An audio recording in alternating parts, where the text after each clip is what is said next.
La nouvelle est tombée ce matin et a suscité émoi au sein des mélomanes. L'artiste musicienne Tchalamwana a rendu l'âme aujourd'hui de suite d'une maladie à l'âge de 64 ans. Pour en parler, je reçois dans ce journal Jean-Marie Kassamba.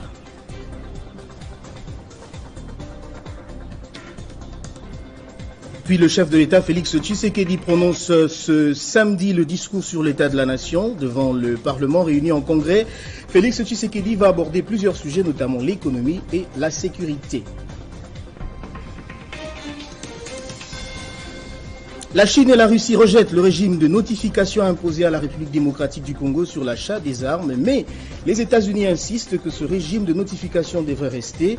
Position affichée lors de la récente réunion du Conseil de sécurité. Et puis plus de 27 femmes ont été violées lors du massacre de Kishiché à Rutshuru dans le Nord Kivu. Révélation faite par le docteur Mukwege après sa rencontre avec le pape François au Vatican. Essentiel de l'actualité sur Télé 50, bienvenue à tous. L'information est confirmée par ses proches. L'artiste musicienne Tchalamwana est décédée à Kinshasa ce samedi. Dans un post Facebook publié dans les premières heures de ce samedi, Claude Machala, compagnon de longue date de Tchalamwana, a officiellement annoncé le décès de celle-ci qui a fait danser toute la République pendant plus de 3 décennies. L'artiste est donc décédé à l'âge de 64 ans.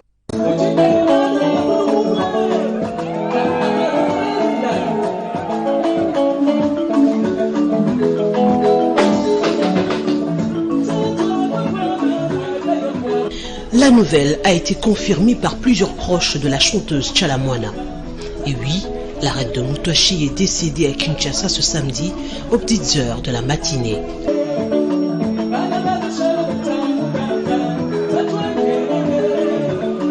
Aux petites heures de ce matin, le bon Dieu a pris la décision de reprendre la Mamou nationale Tchalamwana. Que le bon Dieu soit glorifié pour tous les bons moments qu'elle nous aura fait passer sur cette terre. Adieu, Mamou de moi. C'est ce qu'on peut lire sur le compte Facebook de son compagnon. De son vrai nom, Elisabeth Tchalamwana Moudikai, est célèbre pour avoir modernisé et donné ses lettres de noblesse au folklore du peuple Luba, le Mutwashi, dont l'origine remonte probablement au Moyen-Âge. Surnommée reine du Mutwashi, Tchalamwana est aussi appelée Mamou nationale. La petite Élise chante depuis l'enfance à l'église du camp militaire Kibembe à Elisabethville. En 1967, 2 ans et demi après le décès de son père, elle s'installe avec sa mère à Luluabourg, aujourd'hui Kananga, où elle a fait ses études primaires et une partie de ses études secondaires. Combien de jeunes filles de sa génération, elle baigne dans la culture musicale de sa contrée où la musique avec ses rythmes traditionnels est à la fois un loisir mais aussi un instrument d'éducation, ce qui fait naître en elle le goût pour la musique et la danse traditionnelle. Arrivée à Kinshasa à 18 ans, plus précisément en 1976, elle est séduite par les prouesses de jeunes danseuses qui accompagnaient les grands orchestres comme Afriza, OK Jazz. C'est l'époque des rocherettes de l'Afriza de Rochereau, des majorettes de l'OK Jazz, les tigresses du groupe Les Redoutables d'Abeti Masikini, mais aussi elle est séduite par les voix des idoles féminines de la musique congolaise des années 1970. De fil en aiguille, elle bâtit sa carrière sous le son de la musique Luba. Chanteuse, danseuse, toute une vie autour de la musique, elle quitte cette terre des hommes, mais, comme on peut le dire, l'artiste ne meurt jamais. La chanteuse Tchalamwana laisse derrière elle une histoire inscrite dans la tradition Lulua Luba, une histoire qui la couronne parmi les grands chefs coutumiers du Kassai.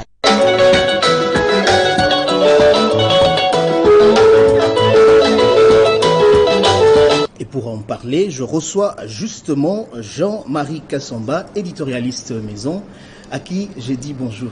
Bonjour. Alors, Tchalamwana n'est plus la nouvelle à susciter de l'émotion au sein de la population. Que représente-t-elle pour la culture congolaise? Ce matin, à 3h du matin, exactement, heure de Kinshasa, l'histoire d'une grande reine, l'icône nationale, panafricaine et internationale de la culture, de l'identité de notre pays et surtout celle du Kasaï, eh bien son histoire s'est arrêtée. Tchala Moana est parti à 64 ans, de suite, bien sûr, d'une maladie qu'on a diagnostiquée avec un peu de retard et qu'il a eu des complications ces dernières semaines. Mais c'est l'histoire de cette jeune femme du Kasaï, venue ici, née à Lubumbashi, venue ici à Kinshasa, commençant comme danseuse, puis qui a émigré en Côte d'Ivoire, est devenue l'identité de la musique nationale. Tchala Moana, c'était tout le Congo, le Zaïre. Lorsque rien ne semblait être crédible pour le Zaïre d'antan, Tchala Moana crédibilisait notre culture au Burkina, en Côte d'Ivoire, à Paris, sur toutes les grandes places internationales. Donc elle est partie après avoir rempli toute sa vie et la nation lui doit tout, pour ne pas dire lui doit beaucoup de reconnaissance. Le monde pleure Tchala Moana depuis ce matin et nous qui sommes ses proches, nous pleurons une sœur, une compatriote. Voilà. Alors, quel souvenir gardez-vous de cet artiste pour l'avoir côtoyé personnellement, notamment en Europe, en France particulièrement? Écoutez, il y a à peine une quinzaine de jours, c'était l'anniversaire de madame, Tchala Moana, un peu souffrante, et a tenu à être là pour... je l'avais invitée pour qu'elle vienne comme... invitée normale. Elle m'a dit je ne peux pas venir sans rendre hommage et surtout donner mon cadeau des grandes stars. Il y a 15 jours, effectivement, elle a chanté, elle a dansé, elle a fait danser. Tchala, pour moi, c'était une sœur, une grande sœur, une compatriote, une confidente. J'en ai fait des choses avec Tchala Moana. Il n'y a pas seulement le fameux clip que tout le monde connaît, Les hommes sont des menteurs, dont j'ai joué le rôle de son époux débordé. Mais Tchala Moana, c'est ma tendre enfance en France, étudiant. Alors qu'elle brillait des mille feux, eh ben, dans le 14e arrondissement à Paris, Tchala me recevait chez elle, 4 rue de Plante, où elle me faisait un petit foufou en Chiluba. Tchala, c'est toutes les grandes places des spectacles en Europe, en Afrique, à travers le monde. Tchala, c'est cette fille, cette femme, lorsque Moussa arrive, je compose une chanson avec André Mouninga et Kayem Adoga qui doit nous suivre en ce moment à Paris, et Tchala vient ici, adoptée par Mouzé, et n'a jamais chanté plus que quiconque du patriotisme, de l'amour du pays, le franc congolais, jamais trahir le Congo. Et Joseph Kabila lui doit beaucoup en termes de campagne électorale, de nationalisme.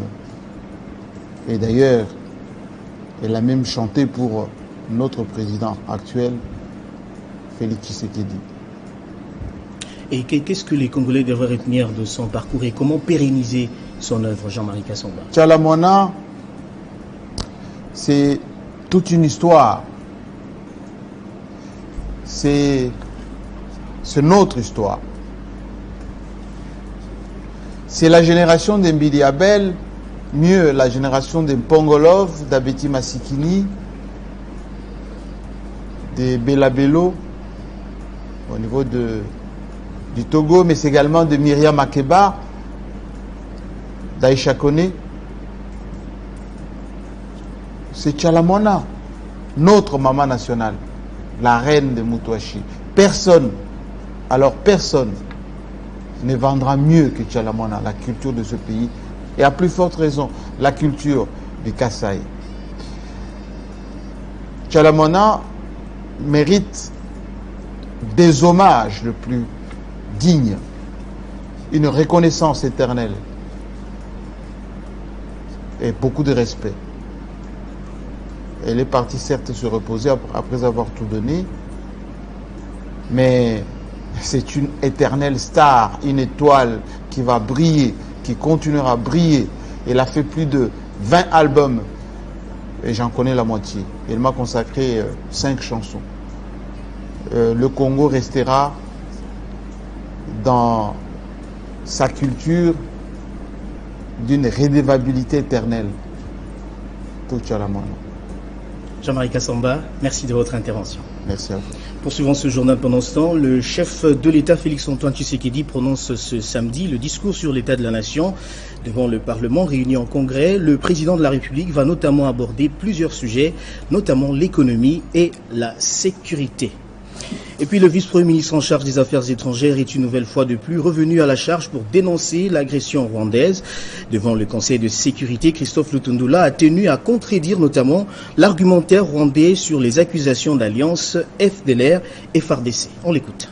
Je voudrais rappeler à la mémoire des Nations Unies, le président Félix-Antoine Tshisekedi Tshilombo a lancé un appel à tous nos partenaires multilatéraux et bilatéraux, à toutes les organisations non gouvernementales, nationales et internationales, aux dirigeants rwandais et à toute personne physique et morale qui a des informations sur un chef FDLR qui est quelque part au Congo, sur un périmètre du Congo où se trouve stationné les FDLR, sur des attaques des FDLR avec la FARDC en territoire rwandais, qui ont des informations sur une activité quelconque, politique, même pas militaire, contre le Rwanda, de nous le dire.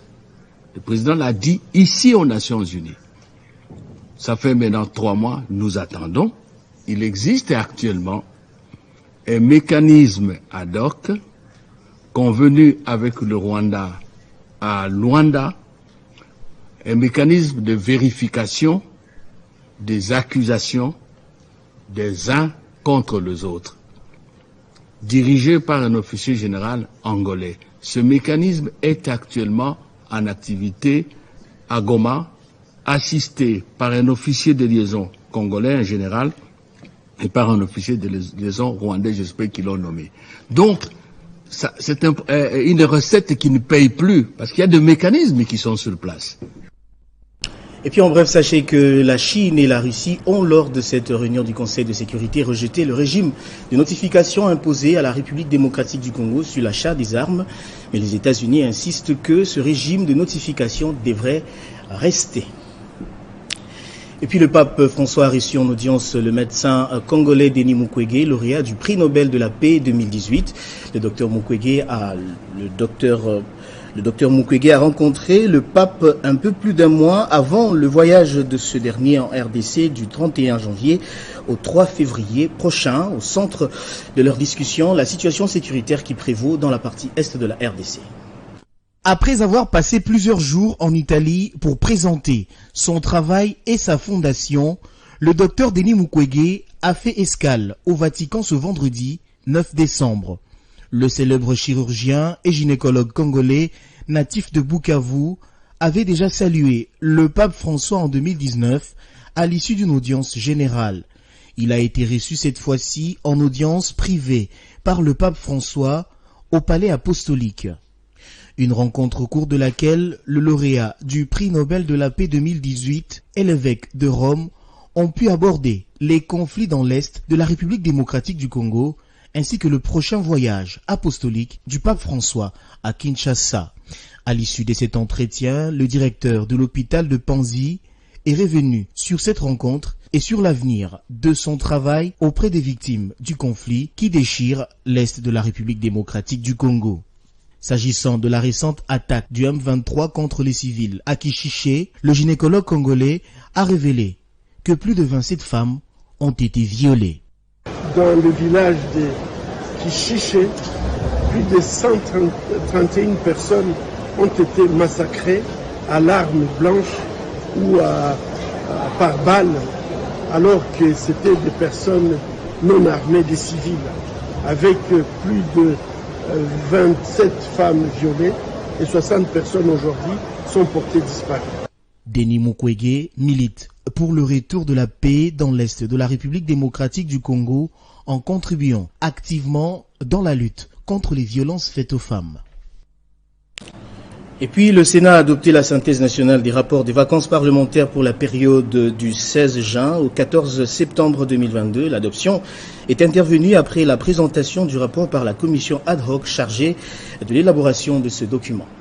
Il ressort de ce rapport que plusieurs provinces de la RDC sont confrontées aux mêmes difficultés, notamment la non-application des dispositions constitutionnelles sur la retenue à la source de 40% des recettes à caractère national, la non-effectivité de la caisse des péréquations, l'irrégularité de la rétrocession aux provinces ainsi que le délabrement des infrastructures, pour ne citer que ces quelques problèmes. D'après le président du Sénat, Modeste Bahati Lukwebo, ce rapport sera transmis à toutes les institutions du pays afin d'obtenir la mise en œuvre des recommandations qui en découlent. C'est vrai que nous avons relevé encore ce problème qui revient sans cesse dans tous les rapports que nous avons eu à faire. Le bureau, à travers le président, a eu à faire le suivi par rapport à ça au niveau du Premier ministre pour que vraiment des solutions puissent être trouvées. Et le Premier ministre nous a promis qu'il fait vraiment attention à tout cela et que des solutions pourront suivre dans les jours à venir. Mais une nouveauté aujourd'hui, c'est que nous avons créé une nouvelle rubrique qui va responsabiliser les ministères concernés. Au cours de la même plénière, les sénateurs ont également adopté le rapport de la commission PAJ sur le projet de la loi organique modifiant et complétant la loi organique de 2006 telle que modifiée à ce jour portant statut de magistrat, une initiative du sénateur Alexis Tambwe Mwamba. Les contrôles parlementaires étaient aussi à l'ordre du jour de la plénière. À cette occasion, la vice-premier ministre de l'Environnement, F. Bazaïba, a eu à répondre à la question orale avec débat du sénateur Denis Kambaï sur la pollution des eaux des rivières Chikapa et Kasaï. Elle a sollicité et obtenu de la plénière un délai de 48 heures pour revenir répondre aux préoccupations soulevées par les sénateurs. Révision du fichier électoral. La Commission électorale nationale indépendante vient d'acquérir plus de 6000 kits d'identification et d'enrôlement des électeurs provenant de Séoul en Corée du Sud. Cette acquisition livrée par Miro System fait suite au premier lot reçu le 19 octobre dernier. Sylvie Birembano Baloumé, questeur adjoint de la CENI, a réceptionné ce lot en présence du président de la CENI. J'ai été mandaté par le président de la Commission électorale nationale indépendante, son Excellence M. Denis Kadima, pour venir réceptionner un lot important de kits d'enrôlement. Et ces kits d'enrôlement vont nous servir à identifier et enrôler les électeurs dans la première ère opérationnelle. C'est environ plus de 6200-300 kits que nous venons de réceptionner cette soirée. Et ces kits vont nous servir dans la première ère opérationnelle ainsi que la deuxième ère opérationnelle. Nous ne manquerons pas de féliciter notre partenaire Miro System pour la célérité dans la livraison des matériels. Et je m'en voudrais aussi de ne pas féliciter et remercier cette équipe, les experts logisticiens maison qui m'accompagnent malgré la pluie. Et il est déjà tard, nous sommes la nuit, mais il y a une détermination de pouvoir mettre en œuvre notre calendrier électoral. La construction de la route Soguefort au quartier Kassulo dans la commune de Manika évolue normalement. L'heure est à la construction des caniveaux à présent. La couche de base sur la deuxième bande a déjà pris fin et n'attend que la couche de l'enrobé. Sous le financement du gouvernement Masuka, la route Soguefort au quartier Kassulo dans la commune Manika est en pleine réhabilitation par l'entreprise Sinomine. La première bande d'une longueur de 4 km a déjà reçu sa couche d'asphalte. En attendant la pose de l'enrobé sur la deuxième bande, les ouvriers procèdent à la construction des voies de canalisation d'eau. Un motif de satisfaction du côté de la population qui félicite Marie-Thérèse Masuka Saini pour ses efforts consentis dans la modernisation de cette partie de la ville de Kolosi, autrefois jetée dans les oubliettes. C'était dégradé, hein. Elle était mauvaise là à côté. Il n'y avait plus moyen encore de passer ici de temps en temps. Comme elle a fait, la maman a fait là de l'autre côté, on vient de continuer à réparer cette route ici, ça sera bien là. D'après le superviseur du chantier, les travaux évoluent normalement et l'entreprise passe à la vitesse supérieure pour respecter le délai d'exécution des travaux afin de faciliter la circulation sur cette artère. En fait, les travaux évoluent normalement. On est sur le site. C'est un projet de 4 km. Ils ont déjà asphalté. La route, quand même, ils ont déjà fini. Ils sont maintenant pendant la phase d'assainissement. Ils sont en train de construire le caniveau. La première bande, c'est déjà fini. Ils ont déjà entamé la deuxième bande, mais en train de réparer les caniveaux de la première bande. L'autre projet d'abord de la deuxième bande, c'est déjà fini. Ils sont pendant la phase d'assainissement. Dans l'assainissement, c'est la construction des caniveaux. Ainsi, chaque jour, le changement d'image de la province du Lualaba prôné par le président de la République, Félix-Antoine Tshisekedi Tshilombo, quitte le monde des discours pour devenir une réalité.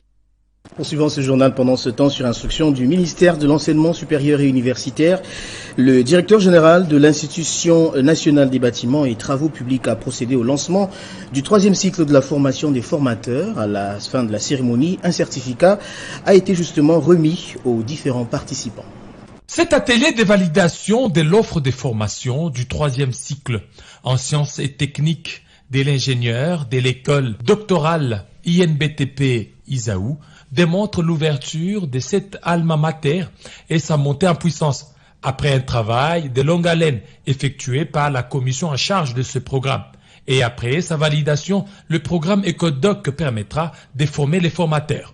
61 ans après son existence, l'INBTP va désormais former des docteurs, des diplômés d'études approfondies en BTP. Un honneur pour le directeur général de cet établissement Fils Makanzou, qui par l'INBTP vient répondre aux exigences de la tutelle, le ministre de l'ESU, Mwindo Nzangi, qui avait donné son quitus à cet établissement de commencer le 3e cycle. Nous venions de mettre sur pied, de valider après examen, le programme qui va permettre à ce que nous puissions former les formateurs, que nous ayons des spécialistes dans les domaines de l'hydraulique, dans les domaines de ressources hydriques, dans les domaines notamment de l'aménagement du territoire, dans les domaines de transport et communication. Un satisfecit également pour le secrétaire général à la recherche, le professeur Kinkani, qui invite un grand nombre à cette école doctorale. Nous invitons tous ceux qui attendaient ces grands moments de revenir, de reprendre le parcours universitaire pour parfaire leur formation et ajouter un plus à ce qu'ils sont. La cérémonie a été marquée par la présentation de la maquette du programme EcoDoc, les échanges et la remise des certificats de participation aux membres de la commission. Et puis le complexe scolaire Horizon de la République démocratique du Congo a validé son ticket à la 2e édition du championnat scolaire panafricain prévu en 2023, une qualification consécutive au titre de l'Union des fédérations de football d'Afrique centrale remportée à Brazzaville que l'école de Bukavu a présenté au ministre des Sports. Ce sont des joueurs des écoliers, des écolières qui sont allés jouer pour un peu la qualification à la phase finale. Introduit par le président de la Fédération congolaise de football association, le CS Horizon de Bukavu, vainqueur de la zone unifiée du championnat interscolaire panafricain à Brazzaville, qu'accompagnait le CS Horizon, vice-championne en version féminine, ont présenté à Serge Condé, ministre de Sport et Loisirs, trophées, médailles, ainsi que d'autres récompenses individuelles. Satisfait de ces résultats, Serge Condé a promis d'en faire part au premier sportif de la RDC ainsi qu'à son chef du gouvernement. Je vais faire monter le message au numéro 1 du football congolais, le père de la nation, chef de l'État, président de la République, Félix-Antoine Tshisekedi Tshilombo, pour lui dire qu'encore une fois, tes enfants nous ont ramené des trophées et nous ont encore ramené cette fierté tant attendue par la République. J'amènerai le même message au Premier ministre, chef du gouvernement, son Excellence Jean-Michel Sama-Lukonde. Des performances qui méritent bien d'être dédiées particulièrement à toutes les populations de l'Est de la RDC, étant donné que ces élèves viennent de Goma et de Bukavu.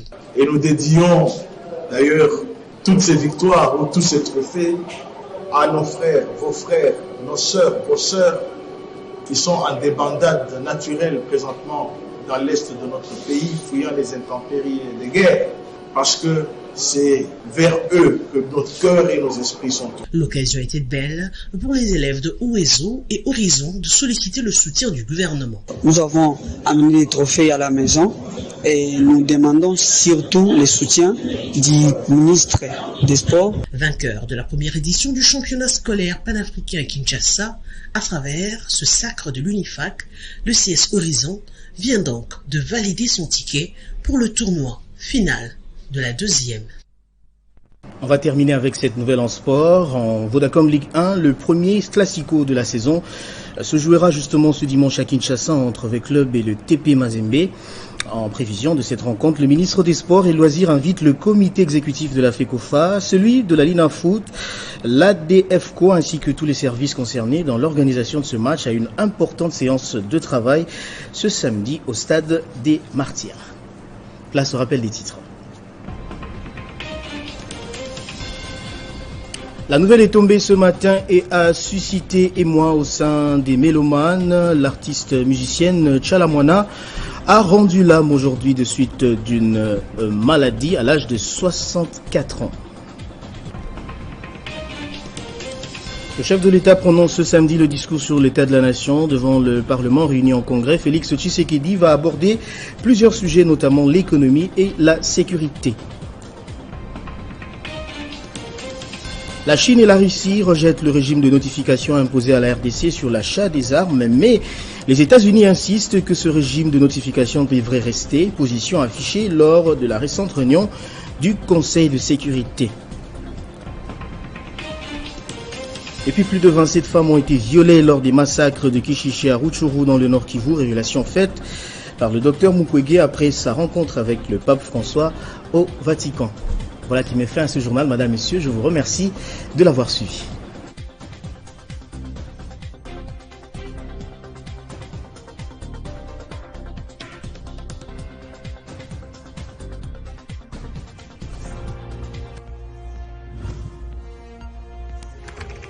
L'actualité reste incontinue.